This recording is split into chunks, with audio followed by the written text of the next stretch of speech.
بسم اللہ الرحمن الرحیم. ناظرین السلام علیکم. میں ہوں آپ کا میزبان صابر شاکر. آج ہے 5 جنوری سال 2021 اور دن ہے جناب آج منگل کا. آپ سے امپورٹنٹ خبریں شیئر کرتے ہیں، لیکن سب سے پہلے جو اہم ترین خبر ہے جناب وہ ہماری رگ رگ میں ہے، اور وہ ہے مقبوضہ کشمیر کے حوالے سے. آج 5 جنوری ہے اور 5 جنوری ہمارے لیے بہت امپورٹنٹ دن ہے. ہمارے لیے کشمیری بہن بھائی سب کے سب ہمارے لیے بہت اہم ہیں، اور ان کا دکھ درد وہ ہمارے لیے اتنا ہی دکھ درد ہے جیسے ہمیں کہ کوئی دکھ پہنچتا ہے. اور 70 سال سے زیادہ ہو گیا ہے وہاں پہ ایک ظلم و ستم کی داستان ہے. تو 5 جنوری 1949 کو اقوام متحدہ نے قرارداد پاس کی تھی، اور اقوام عالم نے اس بات کی گارنٹی دی تھی کہ آپ لڑائی بند کر دیں، جنگ بند کر دیں. اور اقوام متحدہ اس بات کی گارنٹی دی گئی کہ اقوام متحدہ میں قراردادیں پاس ہوئیں کہ جناب مقبوضہ کشمیر، بلکہ کشمیر آزاد جموں کشمیر بھی، مقبوضہ کشمیر بھی، تمام کشمیریوں کو حق خود ارادیت دیا جائے گا. ان کو رائٹ آف پلیبسائٹ دیا جائے گا، استصواب رائے کا حق رائے شماری ان کی مرضی جانی جائے گی. ایک آزاد اور کھلی فضا میں اور بغیر کسی دباؤ کے وہ اپنے مستقبل کا فیصلہ کریں گے کہ وہ کس کے ساتھ رہنا چاہتے ہیں، پاکستان کے ساتھ رہنا چاہتے ہیں یا انڈیا کے ساتھ رہنا چاہتے ہیں. 70 سال سے زیادہ عرصہ ہو گیا جناب.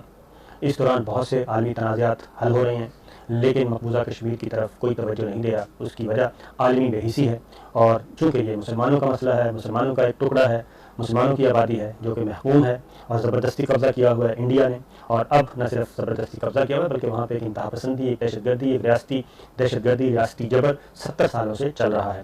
اب 5 جنوری 1949 کو جو قرارداد پاس ہوئی یونائٹڈ نیشن میں، اقوام متحدہ میں، وہ یہ تھی کہ اس بنیاد پہ جنگ بند کی گئی تھی کیونکہ مقبوضہ کشمیر میں فوجیں اتار دی گئی تھیں. انڈیا نے اپنی فوج اتاری، پاکستان نے بھی، اور پاکستان کی طرف سے پاکستانی شہری گئے، قبائل گئے. اور جب دیکھا کہ پلڑا بھاری ہے انڈین آرمی کو، انڈین فوج کو منہ کی کھانی پڑ رہی ہے، تب ایک وہی ہوتا ہے، سازشی تانے بانے بنے جاتے ہیں، اور پھر اس کو ٹیبل پہ لایا گیا، گارنٹی دی گئی، اور اس وقت یہ گارنٹی مان لی گئی، اور آج تک اس پہ عمل درآمد نہیں ہوا. ان 5 جنوری 1949 کو کیا کیا چیزیں مانی گئی تھیں؟ کشمیریوں کا حق خود ارادیت مانا گیا، اور نہ صرف خود ارادیت مانا گیا، 72 سال ہو گئے، بلکہ انڈیا نے جتنا بھی ایکشن وہاں پہ کیا گیا تھا اس کا بین الاقوامی برادری نے اس کو مسترد کیا تھا، اور ہیومن رائٹس آرگنائزیشن نے مسترد کیا تھا، سب کا سب. اور ایک گارنٹی دی تھی، قراردادیں پاس کی تھیں، گارنٹی یہ دی تھی کہ جناب آپ جنگ بندی کریں، اور اقوام عالم اس بات کی ضمانت دیتا ہے کہ آپ کو حق خود ارادیت دلوایا جائے گا. آپ اپنی رائے شماری، آپ کو ایک آزاد ماحول میں آپ ووٹ کے ذریعے، ایک ریفرینڈم کے ذریعے، پلیبسائٹ کے ذریعے آپ اپنے مستقبل کا فیصلہ کریں گے.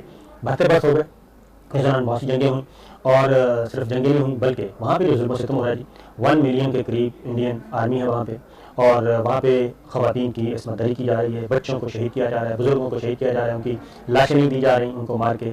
اور اب تو مزید اور ہو گیا ہے، اس دوران قانون سازی کی گئی، اور جبری قسم کے قوانین بنائے گئے. اور کہنے کا مقصد ہے کہ ہزاروں کشمیر، کوئی دن ایسا نہیں ہے 72 سالوں میں، 72 برسوں میں ایک دن بھی ایسا نہیں ہے جس دن مقبوضہ کشمیر میں کشمیریوں نے یہ لاش نہ اٹھائی ہو اور قبر نہ کھودی ہو روزانہ. اور یہ لاشیں کون گراتا ہے؟ یہ انڈین آرمی گراتی ہے، انڈین فورسز گراتی ہیں، وہ سول کپڑوں میں بھی آتی ہیں، وہ اپنے فوجی وردی میں بھی آتی ہیں. وہاں پہ کوئی قانون نہیں ہے. اور پھر رہی صحیح کسر پچھلے سال نہیں بلکہ 2019 کو 5 اگست کو پوری کر دی گئی. مزید ایک قدم آگے بڑھایا انڈیا نے، اور اس میں یہ کیا کہ جناب 370 بھی ختم کر دیا، آرٹیکل 35A بھی ختم کر دیا، اور مقبوضہ کشمیر کا اسٹیٹس ہی ختم کر دیا، خصوصی درجہ، اور اس کو زبردستی اپنے ساتھ ملا لیا. عالمی انسانی حقوق کی تنظیمیں، جینوسائیڈ واچ رپورٹ، تمام کی تمام یہ کہہ چکی ہیں کہ جناب مقبوضہ کشمیر کی صورتحال انتہائی دگرگوں ہے. OIC کہہ چکی ہے، اقوام متحدہ کہہ چکی ہے، سلامتی کونسل کا اجلاس بند کرنے کا ہو چکا ہے، پچھلے 1 سال میں 2 دفعہ ہوا، لیکن کوئی رزلٹ نہیں نکل رہا. لیکن گراؤنڈ پہ کیا سچویشن ہے؟ گراؤنڈ پہ سچویشن یہ جناب کشمیری بالکل بے خوف و خطر لڑ رہے ہیں، مر رہے ہیں.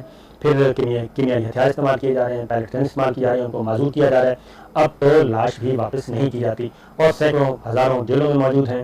اور خاص طور پہ 5 اگست کے بعد تو یہ ہوا ہے کہ پہلے تو رائٹ ونگ اور لیفٹ ونگ الگ تھے کشمیری قیادت کے، لیکن اب تو دائیں بازو کی کشمیری جماعتیں بھی اور بائیں بازو کی کشمیری جماعتیں سب کی سب ایک ہو چکی ہیں. اور تمام مسلم کمیونٹی پوری کی پوری، اور ان کے ساتھ صرف مسلم نہیں، سکھ کمیونٹی کشمیری وہ بھی، یہ صرف مسلمانوں کا مسئلہ نہیں ہے، یہ سکھ بھی وہاں پہ موجود ہیں، ہندو بھی موجود ہیں. وہ سب کے سب چاہتے ہیں کہ ہمیں حق خود ارادیت دیا جائے، ہم اپنے مستقبل کا فیصلہ کریں. اور یہ اقوام متحدہ نے بندوبست کرنا تھا، لیکن عالمی طاقتیں اب تک اپنا یہ فرض نہیں ادا کر رہی، اور آنکھیں بند کی ہوئی ہیں، اور وہاں پہ ظلم و ستم جاری ہے. تو دیکھتے ہیں جناب یہ کب تک ظلم و ستم چلتا ہے. اللہ تعالیٰ سے ہم دعا کرتے ہیں کہ اللہ تعالیٰ ان کے مسائل حل کرے، کیونکہ اس دوران بہت بڑے بڑے تنازعات ہوئے. آذربائیجان نے اپنا نگورنو کاراباخ کا علاقہ جناب لڑ کر واپس لے لیا، اور زبردست طریقے سے لڑائی ہوئی. اس میں ترکی نے، پاکستان نے ان کا ساتھ دیا، اور وہ ایک معاملہ حل ہو چکا ہے. ایسٹ تیمور کا مسئلہ اقوام عالم نے حل کروایا، کیونکہ وہ عیسائیوں کا معاملہ تھا، مسلمانوں کا نہیں تھا، وہ ہوا، اسرائیل کو تسلیم کروایا جا رہا ہے، لیکن کوئی پرسان حال نہیں، تو وہ صرف کشمیر کا نہیں ہے۔ اور چونکہ ریفرینڈم اس لیے نہیں کروایا جا رہا، پلبسائٹ اس لیے نہیں کروایا جا رہا، جب بھی کروائیں گے انڈیا کو شکست ہوگی۔ اب ایک نیا پلان ہے کہ وہاں پہ ڈیموگرافی چینج کی جائے، آبادی کا تناسب تبدیل کیا جائے، اس کے لیے ایفرٹس کی جا رہی ہیں، لیکن مقبوضہ کشمیر کے جو غیور کشمیری ہیں وہ جناب اس بات پہ قائم ہے کہ جناب اس طرح کے ظلم و ستم سے 72 سال ہم نے مقابلہ کیا، 72 سال بھی کریں گے، دیکھتے ہیں اللہ تعالیٰ کب ان کی مشکلیں آسان کرتا ہے۔ دوسرا جناب جو اہم خبر ہے وہ آئی ہے سعودی عرب یعنی کہ خلیجی ممالک سے۔ آپ کو معلوم ہے کہ جناب 2017 میں قطر کا معاشی بائیکاٹ کر دیا تھا اور ان کے ساتھ ہر قسم کے تعلقات منقطع کر دیے تھے سعودی عرب نے، یو اے ای نے، بحرین نے، مصر نے۔ یہ ذرا 4 ملکوں کا ایک ہے گلدستہ بنا ہوا ہے، انہوں نے یہ تعلقات ختم کر دیے تھے اور ہر طرح کی ان کی فضائی سروے، زمینی رابطے منقطع، ہر طرح کی یعنی کہ معاشی، سماجی، سیاسی ہر طرح کا ناطقہ بند کر دیا تھا۔ اور اس پہ الزام لگایا تھا کہ جناب وہ ایک تو ایران کو سپورٹ کر رہا ہے قطر، اور دوسرا شدت پسند تنظیمیں جو ان ملکوں کے خلاف نبرد آزما ہیں پراکسیز کے ذریعے ان کو سپورٹ کر رہا ہے، پھر الجزیرہ ٹی وی پہ منفی پروپیگنڈا کر رہا ہے، یہ الزامات عائد کیے تھے۔ اور یہ چاروں ممالک، یہ بتا دوں کہ چاروں امریکہ کے اتحادی، لیکن بہرحال ایک تنازع ہوا اور بائیک آؤٹ کر دیا۔ اس دوران پاکستان اور قطر بہت قریب آ گئے، کیونکہ قطر کو جب تمام فیسلٹیز بند کر دی گئیں، ان کو کھانے پینے کی اشیاء، ترسیل، ہر چیز بند کر دی گئی ان پڑوسی ملکوں نے، تو اس صورت میں پھر پاکستان نے غذائی ضروریات، میں آپ کو خبر دے رہا ہوں کہ غذائی ضروریات جتنی بھی تھیں وہ ساری کی ساری فوڈ سیکورٹی پاکستان کی طرف سے پرووائڈ ہوئی۔ اس میں اجناس شامل ہیں، اس میں میٹ شامل ہے، اس میں گوشت ہے، اس میں پولٹری ہے، اس میں ڈیریز ہیں، سبزیاں ہیں، فروٹ ہیں، ہر طرح کی غذائی ضروریات وہ مکمل طور پہ پاکستان نے قطر کو فراہم کی، اور اس دوران قطر اور پاکستان ایک دوسرے کے قریب آئے۔ پھر متعدد بار کوشش کی گئی، لیکن جناب کوئی کوشش کامیاب نہیں ہو سکی۔ لیکن اس وقت میں جب قطر کے ڈپلومیٹ سے بات کرتا تھا تو وہ بڑے کانفیڈنٹ تھے، 2017 میں، 18 میں، 19 میں وہ بڑے کانفیڈنٹ تھے جناب ہمیں اس طرح کی گیدڑ بھپکیوں سے، اس طرح کے بائیکاٹ سے کوئی فرق نہیں پڑے گا، یہ پولیٹیکل ایجنڈا ہے، باقی الزامات صحیح نہیں ہیں، بے بنیاد ہیں، اور ایک دن آئے گا کہ یہ خود ہی ہمارے ساتھ اپنے تعلقات کو نارمل کر لیں گے، ہمیں اتنی ضرورت نہیں ہے۔ اب قطر جو ہے اس کے ترکی کے ساتھ بہت اچھے تعلقات ہیں، صرف ترکی کے ساتھ اچھے تعلقات نہیں بلکہ دفاعی تعلقات ہیں، فوجی تعلقات ہیں، ایران کے ساتھ اس کے بہت اچھے تعلقات ہیں، اور ترکی کے ساتھ تو ڈیفنس کوآپریشن بھی ہے، اور وہاں پہ فوجی اڈا بھی ہے، اور پھر قطر میں سب سے بڑا جو بیس ہے، امریکن بیس، ایئر بیس، وہ قطر میں ہے، اور وہاں سے بڑے بڑے آپریشن وہاں سے کر رہے ہیں۔ اور اس وقت بھی کیونکہ لیکن پریزیڈنٹ ٹرمپ اور ایم بی ایس آپس میں بہت کلوز ریلیشنز تھے، اس لیے پریزیڈنٹ ٹرمپ نے بھی اس وقت اپنا وزن جو ہے وہ ایم بی ایس کے کھاتے میں ڈالے رکھا، لیکن پینٹاگون، امریکن پینٹاگون جو ہے وہ مسلسل قطر کے ساتھ رابطے میں رہے اور ان کا کوآپریشن جاری رہا۔